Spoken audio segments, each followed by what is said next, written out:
Ngi im haki sngi jing yale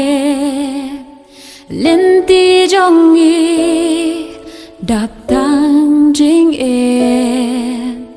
wat la hang mi day tang yi shong ba sa pen ban ngi be jing thala kumba ngi ong ngi day khôn Krista ngim day ban bột kum ya kita kin mau tang kani baki wakin i jing pa bridge su hangi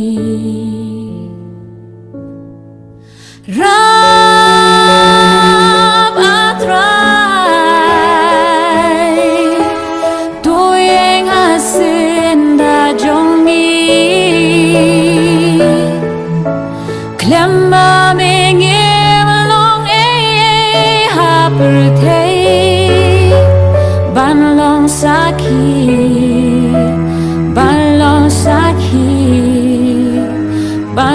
saki shaki way manu ban ong tu payanga ban long jing shai cái jing shisha shwa ba kapor jong ikan shu sep kaning in yo na rap atrai tuyeng hasin da jong Lemma mengim long hapertei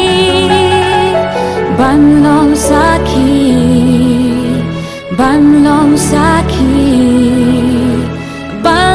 saki shaki way kam jing pen em jong utrai tong in ai ka por ker hai jing kit clear ai kan ker siu buram utrai ngin yai ken ti